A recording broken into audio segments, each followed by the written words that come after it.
There. All right. So compare this one to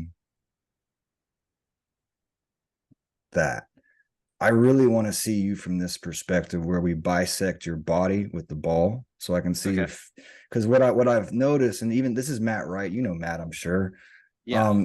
Matt, like a lot of people, right? I don't think his weight's this. I like the kickers like you who are very linear on the backside. Like I like front loaded. I like a 60-40. I think right here is a 50-50, or maybe even it looks like a little more weights transferred here than up front.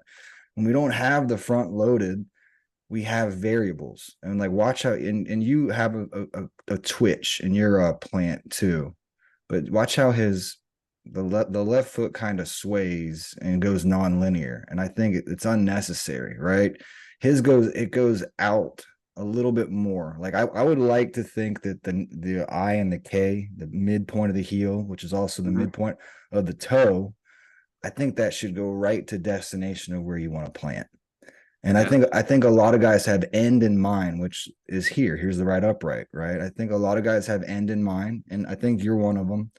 Yeah. And I think you redirect like this. You're a redirector in your first movement. And I think if you got rid of that, you only get better because you now have less variables in your process or path to the ball, if you will.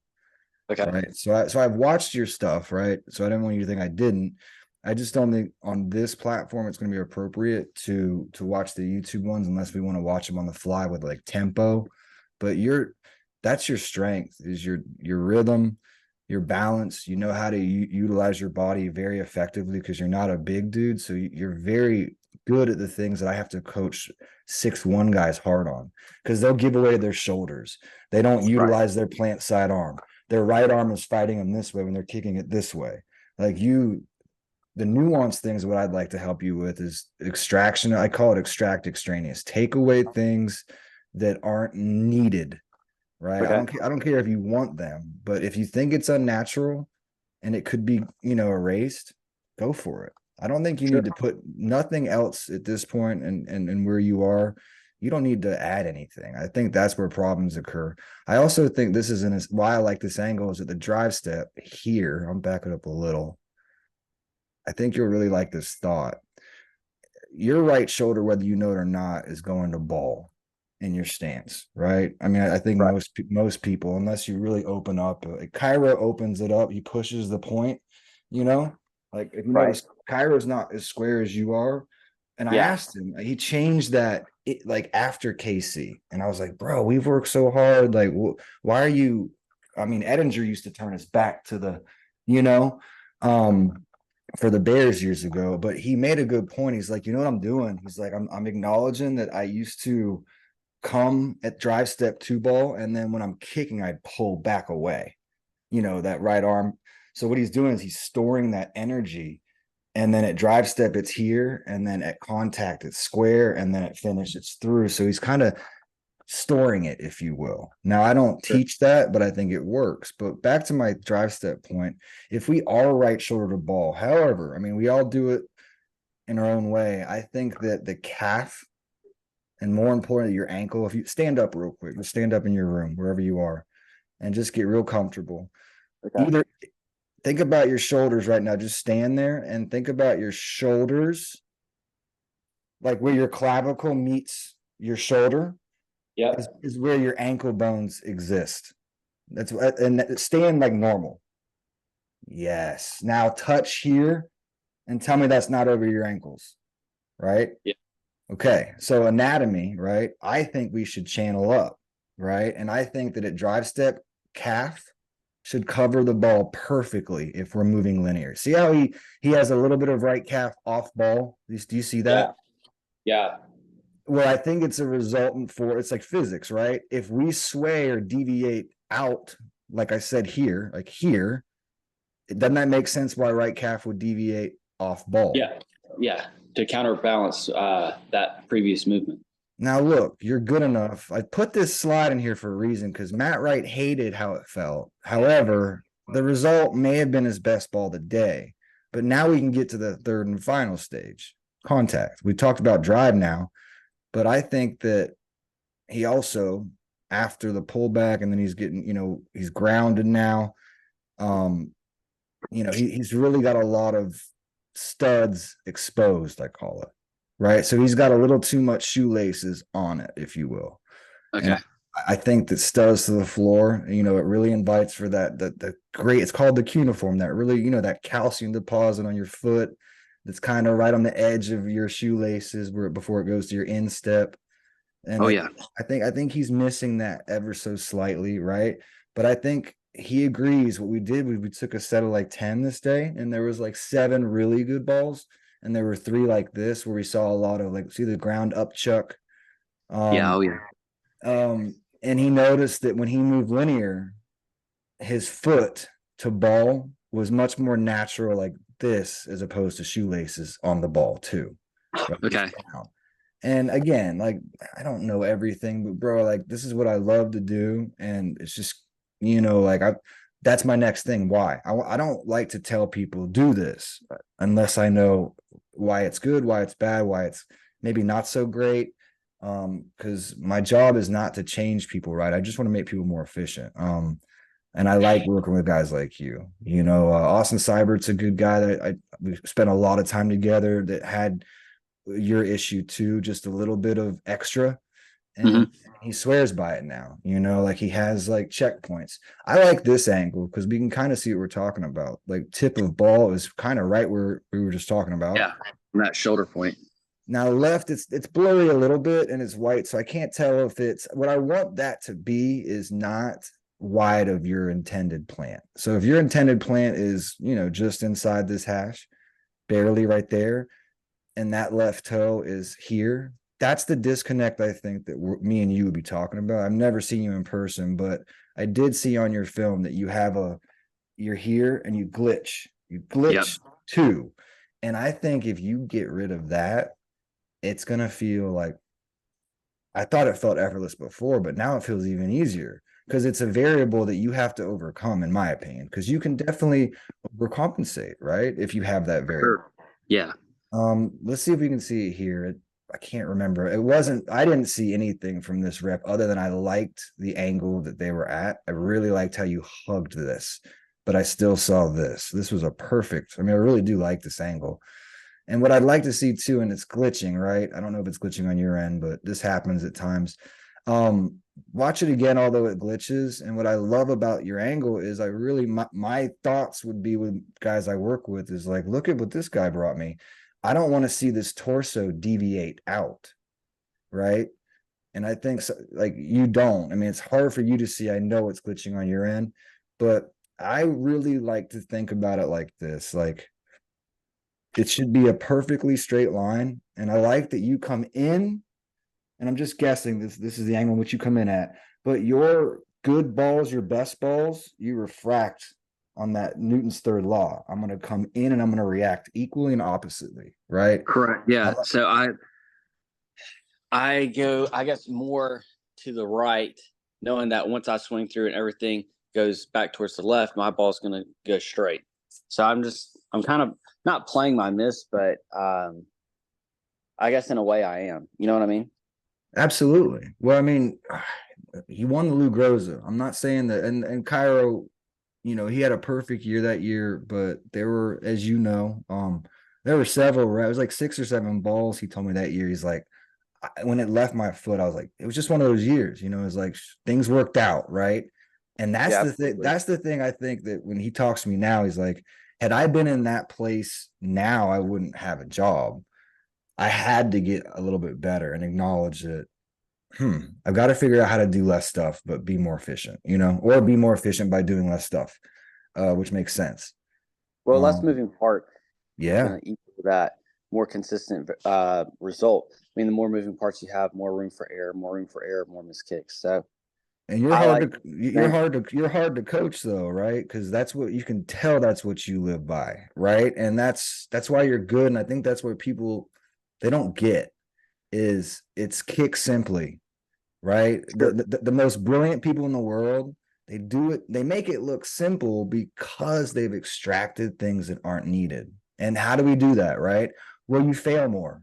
You're out there more, right? You're working on yourself more. You're looking at it from several angles. daily.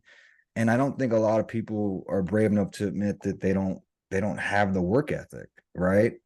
Sure. I and agree with that. you know, I think especially with, I'm not gonna say like kids my generation, but like a lot of people just kind of want the result to happen for them, and they're not willing to do the shit in the dark to get the result. You know what I mean? sure. And I feel like I'm not the biggest, I'm not the strongest, don't have the fastest leg, I don't have the highest ball, I don't have the longest ball, but I will outwork everyone else. That's what has helped me be successful through college. And I mean, I feel like at the end of the day, even if it doesn't work out, if I gave everything I had, I don't have any regrets. I can't look back and say, well, damn, I wish I would have done something differently. I gave it everything I had. So I feel like that's just kind of peace of mind as well for me. But I definitely like what you're saying with the linear path. I like the shoulder and the ankle. I haven't really thought about that with it being stacked, what you're saying, and then keeping that calf in line with the ball kind of coming to it. Because I know what you're talking about, that extra movement I have with it. But this is kind of where I'm at. So throughout the year, I feel like I was pretty much lethally accurate. I could have put a quarter on a rope at the uprights and said, I'm going to hit the damn quarter, and I would have hit it. And I went to the hula ball, went to the combine, out-targeted everyone at both of those stages. But the feedback I was getting was, hey, we want more ball height. So after the combine, I went down to Jamie Cole, and he helped me get a lot of ball height. But since then, I've lost a bit of accuracy, and I'm trying to fight to get back to, hey, how do I keep my ball this high, but get back to, hey, I'm going to hit that quarter. You know what I mean? yeah. And I want to get back to that accuracy where I have that. So I'm hungry for that result, and I definitely want to seek, anything I can do to get to that. I got something for you then. Let me do this because you're asking really good questions here. And I actually pulled one up that relates kind of. So this is a kickoff dry run, but doesn't matter. It's a kickoff. It matters that if you look, we just had shaving cream that day, but he wanted a tight plant on kickoff, and he wanted the tip of the toe.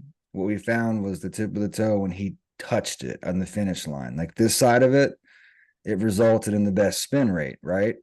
Mm-hmm. See how he's a little shallow, if you will, right? Yeah.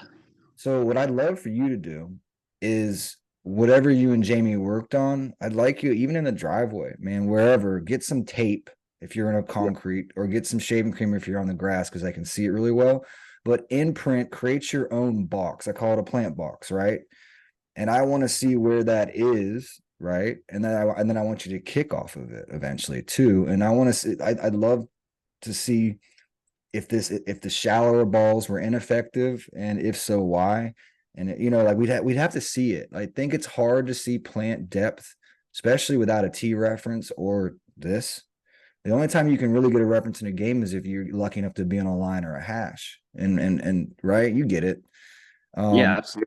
Especially if you corner spot. Like I like to front corner spot closest to the upright, right? That's a great reference point for here, arch to heel. Like, is he by it? That's actually cool right here. The back of the line, green to white. I look for stuff like that, ball of foot to white.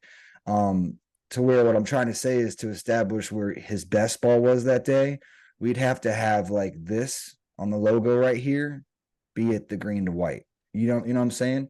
And Yeah. usually we can find it from this angle, the approach. If there's an indirect, ever so slight, if the feet stack even like this, we've now lost a stride length or a half of a unit. I think you need to be meticulous in that, right? Like Okay. if there's any indirect movement whatsoever at all, you have to assume it's even on a field goal, right? Because what I find on field goal, and I think you do it sometimes, is I'm a firm believer that, and I know it sounds kind of fundamental, but it's really not. Jab should be your smallest step. When your jab is overstrided and it matches your drive or your lead-in step, I think bad things happen, or it doesn't feel as good. And I think if you look at some of I think it's the XFL, your tempo looked a little faster than usual. Like you Yeah, I would agree with that. wanted to smack it, I could tell. But if you look, because your tempo slightly increases, because I know you want to fucking smash the ball. That's the moment. It's a big moment. I think your drive step, your lead-in step is smaller. So basically it would be like a medium, small, large instead of a small, medium, large, small, medium, large. When you're small, medium, large, I think you look balanced. But you know, you ever looked at your head, you can undulate slightly too. And you don't want to land on a down swing or a down pattern, like a planting too hard, or you know, all those that verbiage. Everyone uses different terms, but it's the same stuff. I call it crashing into your plant. I want to go soft in so I can get out. Right. I feel And like when sometimes I come in, like you're saying, crash the plant, I feel like I'm losing energy and pop because I feel like I'm not sinking down through my plant, but I just don't feel like I'm getting off of it and getting everything downfield to my target. so Does think that make about sense? no, yeah, I think if I think what's going on is there's another issue where I think actually might be more of yours. You might have what's like called like a balance, like where you go, you jab medium, and then your medium drive step, and now you're still kind of like you kind of feel a little jammed up. And I know this happens so fast, but if you watch it, you can tell you look jammed up. This happens too fast to feel. But what I think you'll find if you really, really isolate and really look at your feet, like exclusively in your feet on the same rep for like 4 or 5 times, you'll really see what I'm talking about. And then differentiate great balls. Like I want to find 3A+ balls and then 3A- balls, because that's where you are. And it sucks. And you got to watch. And guess what? It's just you got to work harder as you go higher, you know? And Yeah. no one seems to realize that. Like everyone's like, oh, I thought it got easier. Well, fuck no, because people want your shit. But I think what you'll notice is you're going to find that there's a difference in the length of strides, even on the field goal, which no one ever pays attention to. Everyone just wants to get to the plant. But I think that you're going to find a difference. And I think that you should go with the better alternative. You're going to find a pattern and a trend. And I'm curious, that's what I'd love to hear from you after we talk today is what I did was I was a little more conservative with my jab, right? I covered a little less ground to enable a true medium entrance into my drive, like to where I stay balanced. I guess it's easier if I just, you might not hear me, but I think it's just best if so like, you know how you don't need to see my head. You know how we like have good shape, like right Yep. here, we're pretty good. I think when people it's when I'm gonna just exaggerate this, when it's small, we get huge crash, right? But Sure. I think that you're more of it's a little too big. You see how now and then this is matched, right? Right. And then probably a little jam. But what I want to see is like just a small medium. See how I keep my shape? I want that Yep. backside to never deviate. And I think where you'll find it is after you look at the feet for a while, see if your torso gets neutral and then back down. Because that's what Okay. Cairo really likes that we used to talk about is when you're ready to go kick, sometimes just think hips and higher and maintain it. You Okay. do this already. But I think sometimes when you get here, you're neutral and then you get back down. Right? Does that make sense? Yeah. Yeah. No, that makes perfect sense. Sorry, I couldn't hear you, but does that make sense? Yeah, that makes perfect sense. And I mean, physics, small, medium, large, it flows better. It's not, I guess, not forced. You know what I mean? And I say like imagine you're a marble on a gradual decline. You're gonna increase like fluidly, right? It's gonna be a natural progression. Not like how do I say it? Like starting well and then in the middle you're poor, so then you have to like get faster at the end, right? Like there's so many ways to miss a kick. You know that. For sure. But I think that yours is simple thoughts, weirdly enough. Like maintaining because you have such a good stance and start, but find if there's a deviation in your process at your torso. Like, oh, I do get neutral sometimes, but why? Oh, the feet. Oh, I got to take a medium stride there, not a small, right? Yeah. Whatever it is. But I'd be curious to find if you could, and all we're doing right is doing less, like I don't want to ever make you feel like, he was helpful, but he wants me to do a bunch of different stuff. I don't want to do that. Well, no, it makes sense. And simple, when you keep it simple, it just a lot of times it works. And I feel like sometimes I overcomplicate things. I feel like as kickers, a lot of people overcomplicate it with what you mean with like opening the shoulders or going out left to come back right, when I could just take that linear line and get right into my plant and get downfield on my target line. And I don't know.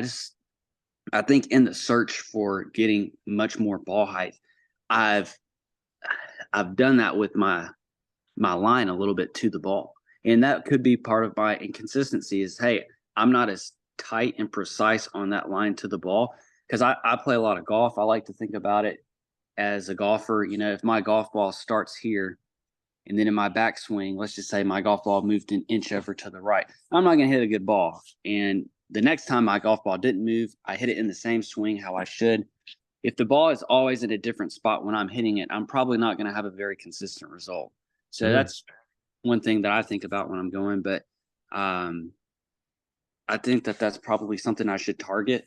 And I definitely agree that I probably should watch my feet on that track, like you're saying. I've never really thought about taking film from that angle that you're saying. So I'm definitely going to try to start doing that from both angles because I think that'll tell me a lot about what I'm doing. That's giving me the result of what I'm doing. All of that's leading up to the ball is going to show me of the result that I'm doing. So I'm definitely going to hop in on these angles. So check this out. I'm glad you said that. I'll give you one rule that will forever work. Where is that angle that's backside quarter? I got rid of it already. Anyway, let's just use you for example, even though we don't have the right angle per se. When you get to this point, when dry step enters, like all the way, when it's grounded, like right there, I like to see it. Mm-hmm. Let's just say that this calf was on this side of the ball by like a full unit. So like it's going to always miss left. That's a soccer player, right? Yeah. And in soccer, I played when I wanted to keep it low and on frame, I got off to get down and over it. But when we go the opposite way, when left calf is a unit this way, we get a stack right over left jab. You know what I'm saying? Yep. It's weird, but you're going to miss right. You know why? There has to be a redirection. You have to get back around, and your hip doesn't have time to do both. If you want to have an effective plant, which you probably would, a good kicker will establish a good plant, but it won't give enough time for this, right? Okay. So that's why I love the rule, because when you go like what you saw, like an inch or two off, like Matt Wright was an inch or two stacked right. Okay. Right? He had to change foot position to keep ball from going right. You know what I'm saying? Because he was gonna push it right. You agree if he stacks off, but it was a modified foot to ball, and you saw it. There was ground contact, but it was a hell of an adjustment because the result was perfect. But I think, and he thinks, had I not deviated away, my club head would have been square, and I would have just done less and had just the same result. We're not gonna outperform all your A+ balls. However, I think you'll get more A+ balls by doing less. Yeah, and I think that's the thing at this level is that the more consistent you can hit that A+ ball, or bring up your B+ ball to be that A- ball, like you're saying. You said, go hit those balls for your A+, and then I want to see the A-. So I think that's kind of one thing I should work on as well. But stop comparing your C balls, right? You just made a good point, and I forgot to mention it because back to being efficient, right? And because you're going to work hard but work smart. I think if it's very apparent, and I think your B balls, you can probably self-correct immediately, right? Yeah. Like, okay, don't waste your time then. Don't overanalyze, right? I would really synthesize finding a way to get more A- balls to get closer to the A+ balls. And it's usually one or two, maybe two things, right?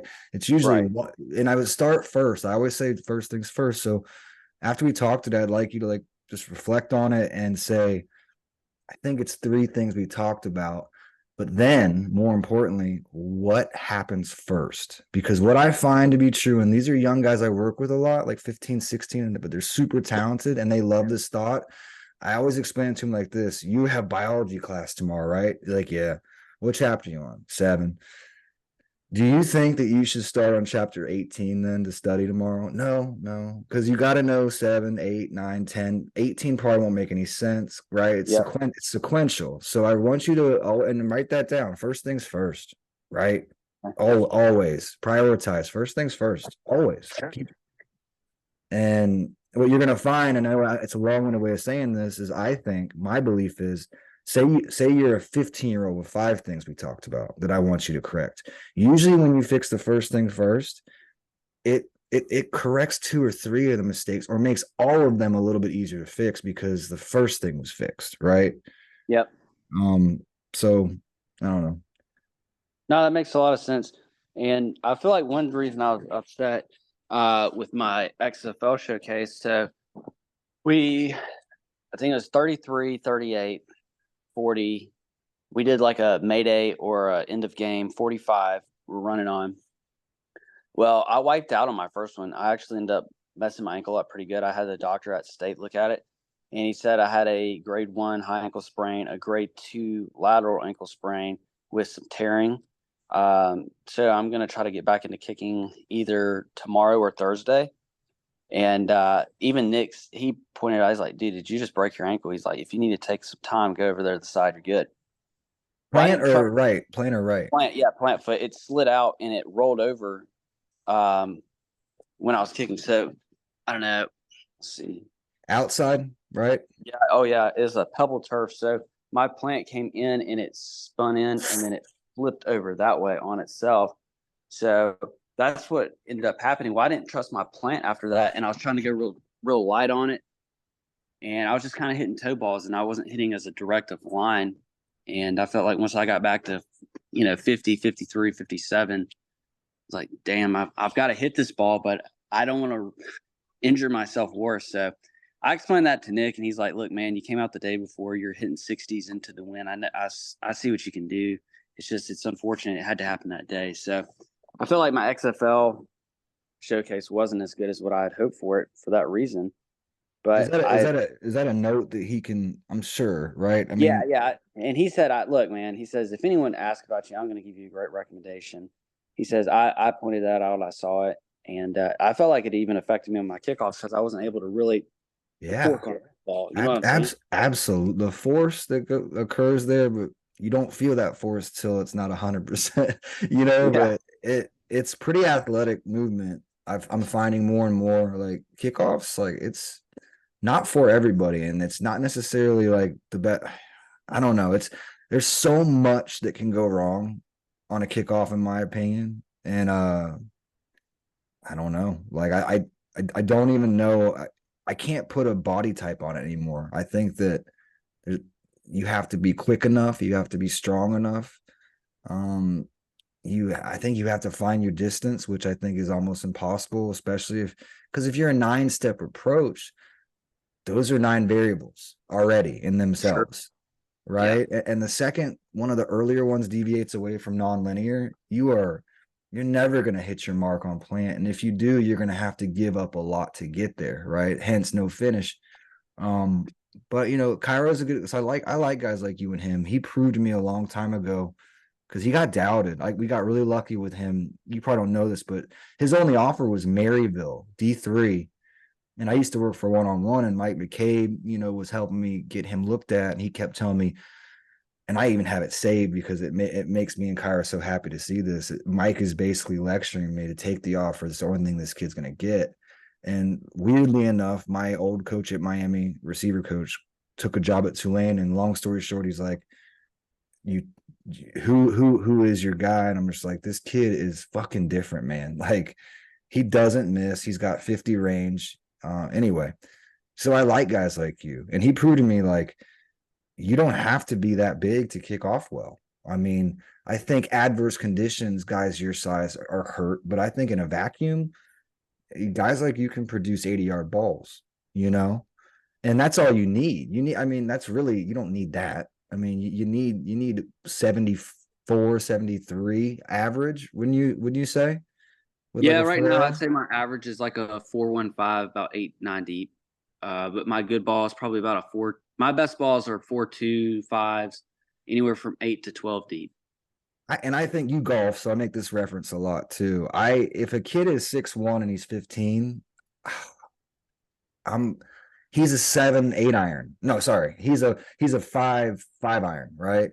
Guys like you and Kyra were pitching wedges. So it's like I'd rather play my pitching wedge the whole round. You Oh know, yeah. I really would. I feel like unstoppable with shorter clubs because there's just less bullshit, right? So I really like tall kids punting. I mean, I know everyone kind of thinks that already, but as much as I like short kids kicking, I swear to God, like I think guys like you are dart throwers. You find your body easier than everybody. You probably found your coordination faster than most, right? Wouldn't you Oh yeah. say? I grew up playing a lot of different sports. I felt like from a young age I've been pretty coordinated. And So I don't know, it's frustrating because I've tried to do some lessons and stuff when you have a kid that is just can't figure that coordination out. And it's taken me, like my younger brother is not very coordinated. And I've tried to give him some lessons and I'm just like, man, I now I get it. Like, I feel like if you don't develop that from a young age, it's really hard to comprehend and understand. yeah, I think you know what I like that I mean, everyone that kicks well does, but like at this stage, like watch when this right foot leaves. Do you see how that's perfect? Yeah, you like a lot of people's feet, even good kids, like college kids, are here at this Mhm. stage. Like their foot's here. See how yours? I call it swing where you come from, right? Like, and they start loving it, like wherever you are, which is here. I'll put like a shoe there, right? Or something like right on your back, like right there. And I want them to swing where they came from, not hands away in golf, right? It's back, it's staying close, you know. And I think guys like you are better at it because you're shorter. You don't have that long shaft that can deviate away. I think Yeah. that's like a critical, and it's very fun. I know you know it, but people like light bulbs go off because I think when you have a separation of knees, it's like having a separation of hands in golf when you Yeah. talk about kicking, right? Well, I mean, not to keep relating things to golf, but if you watch a golfer swing and you watch an amateur swing, they have their hands out like you're saying. It doesn't look like there's any gap when their club is coming through underneath themselves. And that's what I'm saying. Streamline, keep it tight. When that leg goes out, I feel like I don't know where my ball's going. So I can't let my knee get out like that.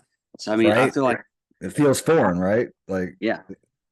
but I think it's So, your pullback. I think, and I also think the better we are at moving linear, like we talked about the whole time, I think the better we is staying in line, the easier it is to pull back on that line. But yeah. if you deviate slightly, I think you will see a glitch in the backswing. Like because you golf, I would say at the height of the swing, if the club head deviates, I want to fix club head and bring it down. I don't want to be swaying on that movement, Yeah. So I think the drawing the parallels to golf is brilliant. I think that should be the off day activity for you. Continue that. And then if you're teaching kids, like they've seen Tiger swing. I always say that too, because I like golf. I think golf is the closest thing to what I teach. I even go talk to pros. Like I live near one, and I'll go pick his brain about hands away. Like I was like, is this a good correlation? He's like, I get validation before I just go present it. But um, I don't even know where I was going with that. Anyway, golf is brilliant. I really, really. Oh yeah, Tiger Woods. A lot of times because I don't watch golf. I mean, have you ever seen Tiger Woods swing? Have you ever seen anyone swing a golf club for that matter? And everyone has. Everyone's seen good guys do it. And then if you just model that behavior, just even a backswing and then show separation of hands on a backswing, they'll get it. Yeah. And I think sometimes you got to get away from the kicking, just the same shit. Because if they're not good at it, like bring something else in. Soccer's great too. I like to say switch, don't shoot. I think this, but I think a lot of kids think, well, I scored my whole life with my laces. So Right. I've got to have my laces on this field goal in some capacity. And I think that's some of the first things I do is explain to them when you get the ball up quickly, it goes further. Yeah. Like, and that's something I didn't learn so much. I didn't learn that till college. No one I used to just kick. You probably did too for a little bit, right? Well, it's just figuring out your swing. You know what I mean? Every kicker has to go through that and figure out what works for them, what is going to give them the best result, and it just takes so many swings of doing that. But I feel like now that I've gotten past that point, now I'm to the point of, hey, let's simplify this, let's make this clean, let's make it look effortless, and just go crush it. Just have fun doing this, and that's the main thing. I feel like every time that I've gotten to an elite level, I'm just enjoying the heck out of what I'm doing, and I'm just having fun out there. And when you're having fun, I feel like I just can't miss. So that's when I think that's what I've got to get back on, really. I mean, I've been in this hunt for ball height, been on this hunt for kickoff distance, and in the midst of it, I've just been more like result driven than enjoying the process. You know what I'm saying? So Yeah, I I want just want to you get back to kind of fine tuning those little bitty details, like you're saying. don't again. Everyone's got their opinion, right? I don't even think you probably because I have a track, man. You know, I use it every day now, and it's helped a lot. It guides my coaching, right? It shows deficiencies, right? But at your level, I don't know, man. Like I'm hesitant to do much other than obvious things that we talked about today. Yeah. And what I'm saying by that is if you can reflect on the adjustment made with Jamie to increase height and compare it to a significant sample size of just before you made that adjustment.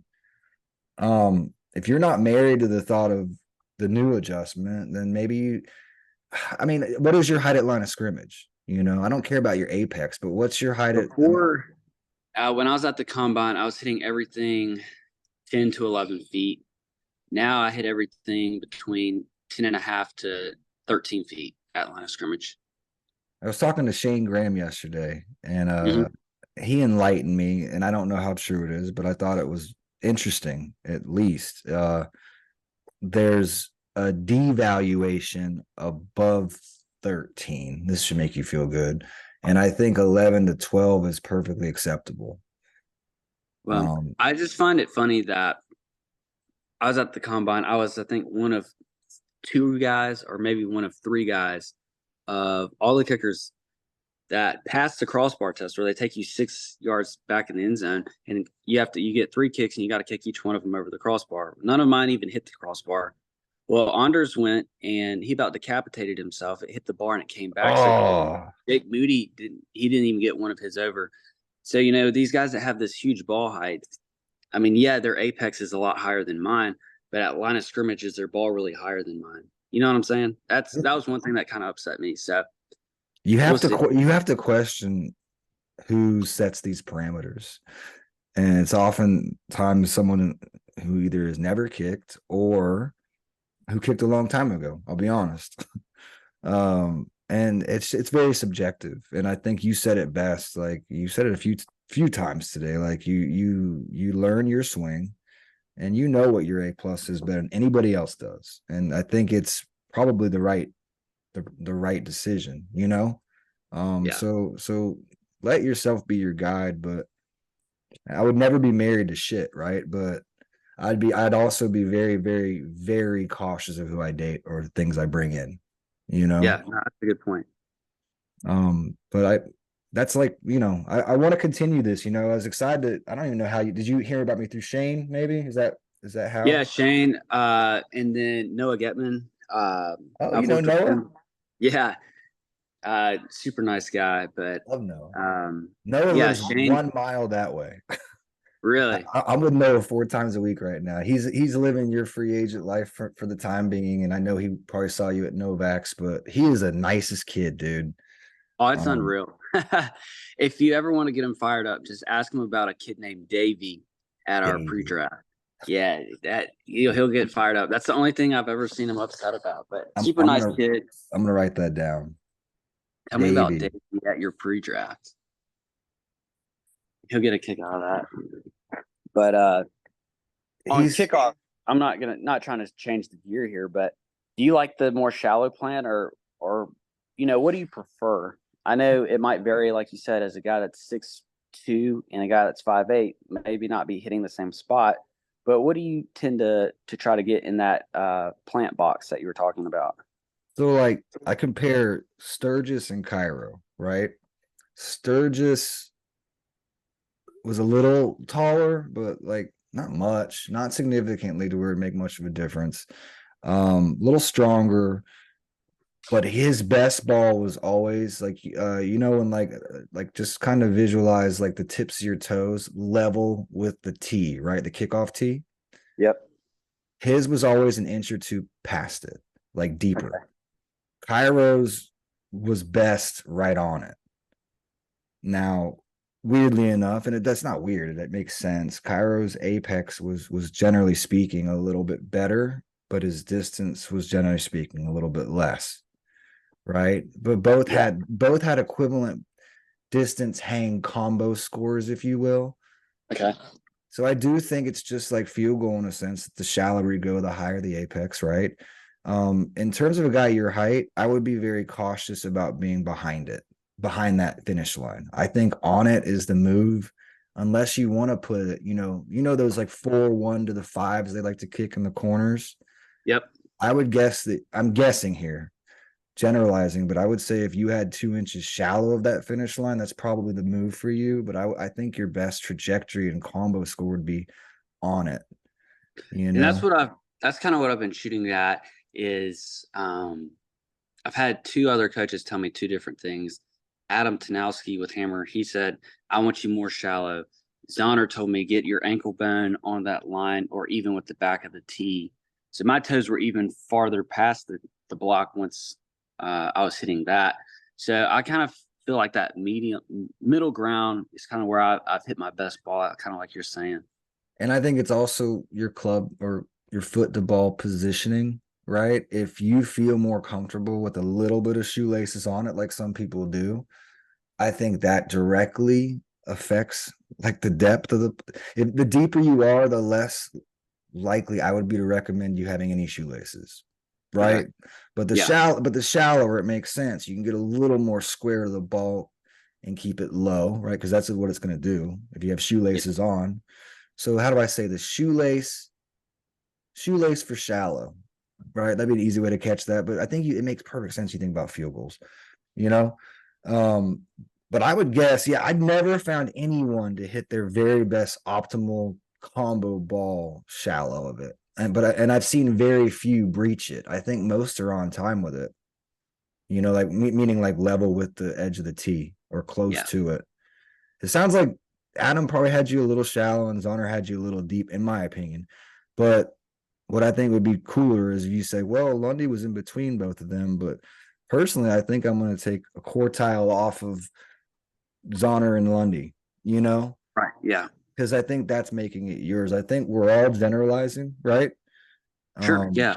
But I think they're good generalizations. No, I agree, and I think that's a good building block to start off of. Like you said, get that tape out or get that foam and spray it down, and just see how consistent where I'm hitting it and marking it on that video, and watching my feet and my line, my stride to the ball. Here, I'm going to show you one more time then. Well, I don't have it up, but what I would do is back to visualization. When Matt Wright was doing that dry run and you saw the box, I would like say that the box is here, I would draw like off on the side that you're outside shade of your plant. I'm kicking this way, so my left foot's here.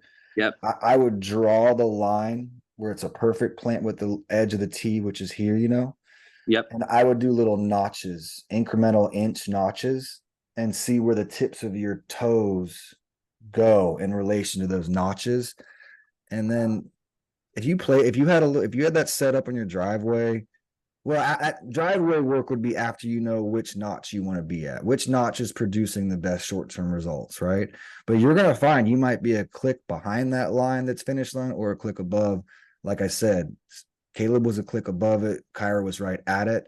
And this was just shit we would try forever, you know? And I also think it's very important to note, where are you leaving from? Can I just show you one more thing? Yeah, absolutely. All right. Because I have a sec. I have something I have to do at 12:30. I've got time. Okay. It's going to take a second because it's a PowerPoint that needs to be downloaded, but I think it's worth it. It's just like a 8-second clip. Oh, Okay. Maybe I don't have to wait. This is it, dude. You'll like this a lot. Yeah. Can you see me yet or no? Yes. No, now you can. Yeah, now I can. All right. This is probably one of my favorite kickoff slides I've done. I don't know why this is so big. Let me move this out of the way. All right. So you'll see, like, I play around with a lot of shaving cream because I get a lot of shit fields and I need visuals. So watch how his left shoulder is hugging that line. You see that? See how it's hugging that line. So that's to stay straight, right? Especially in the absence of any kind of lines on this field. So I got him to go real linear. This is excellent, right? Now watch what I did there. That is 2 yards or 6 feet from ball. So watch this. This is kind of cool. So see how he's shallow?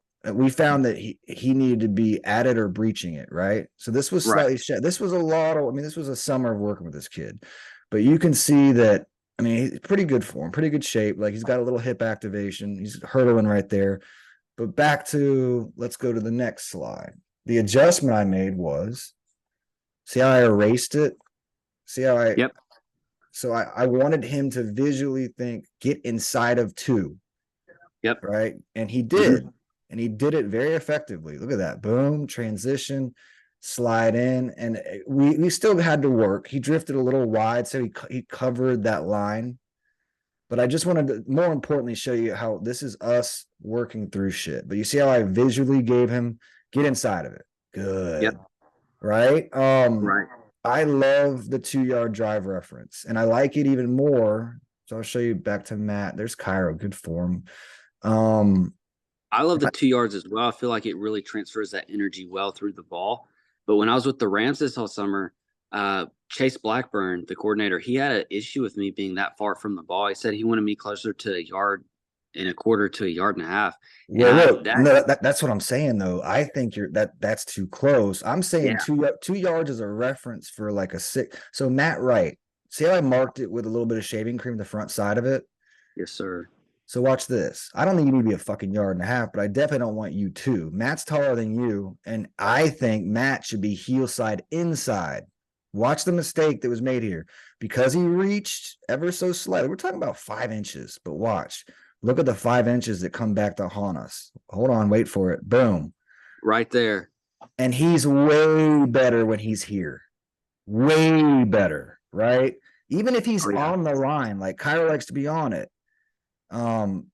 That's a big difference, though. And do you see why? Like, it's just like, we got to be heel side inside there to make it happen, though. We got to be here. Yeah. Right. And I think this is the angle I would love to see you from, because not only you can see everything, man. You can see stride length, arm usage, where they're leaving from, where they're planting, right? Especially after the ball's kicked right here. Watch. I love to see right after ball's smacked, boom, right? We can see finish. It's limited, right? It's limited finish because he was reaching. Like, watch, here's the reach. I like to see how he had good shape. Yep. Watch when he loses it. If you see hips leading, your brain's saying, we're fucked. We know where you want to be, so we've got to give the hips away to get there. Hence, loss of power. Now, great athlete, Jesus, right?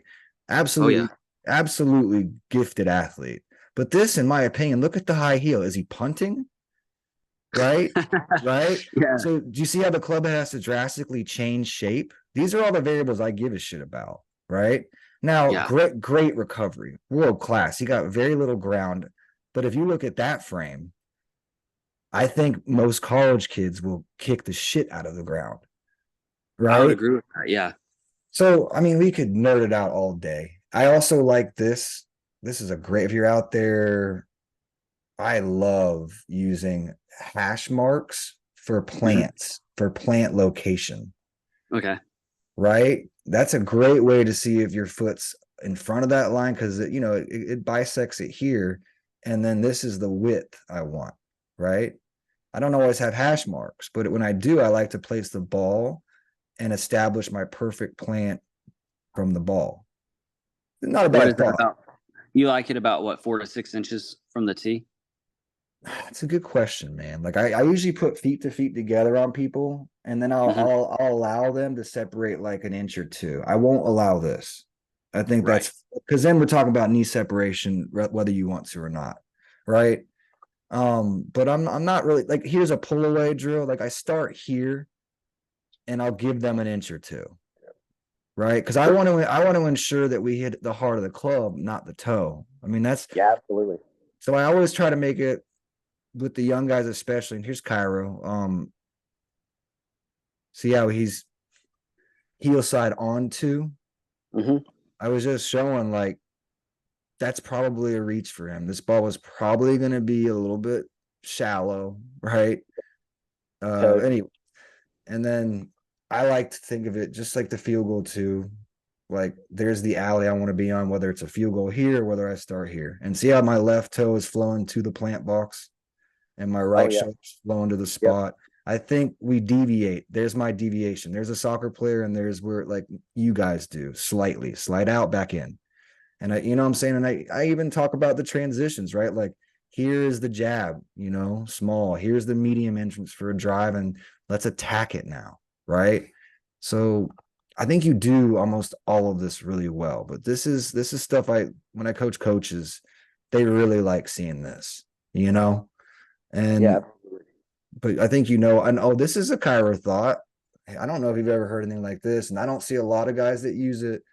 But when he like Andy Reid made him go middle of field for a few weeks, and they were like, because Dave Taub wanted to try putting the ball in the middle, doing a balanced 5-5, and having Cairo walk 90, but put it in spots, right, based on look. So Cairo was like, oh shit. So he found this step pattern, brought a shallow one. 10-6 brought him like right where he usually would be, so it's square. And then this 9-7, for whatever reason, was bringing him a little deeper, so it pushed it. I thought that was fascinating, but it's the same principles, right? Like we were playing around with our step pattern to invite for where we want our plant foot, because that ensures where it is on the ball. Absolutely. No, that's cool too. Just playing around with the steps like that. Because usually I'll keep my steps the same, but I'll just adjust my angle, which I guess that has more of a disguise with where you're going to go with the ball. Yeah, that's the only reason he did it, right? Like he didn't love the thought of having different numbers and different areas to start from. But what I think that every coach in America and the NFL was confused about for a minute or two was his step pattern wasn't 90 this way direction right, or not, 90, which Right. And I get it, but I think people got smart enough, because we're talking about the NFL, that they differentiated a 9-7 from a 10-6. I think it's that good. I mean, those guys get paid a lot of money to win. So he said that they would start adjusting when he would walk 9 and then start his turn. He'd see a shift, and like that's where like, oh well, fuck this. We're not going to go balance. It's not worth it. Yeah. Right. But isn't that cool? That's some stuff that I like. I love. I mean, I'm a nerd. That's the stuff I get a kick out of hearing.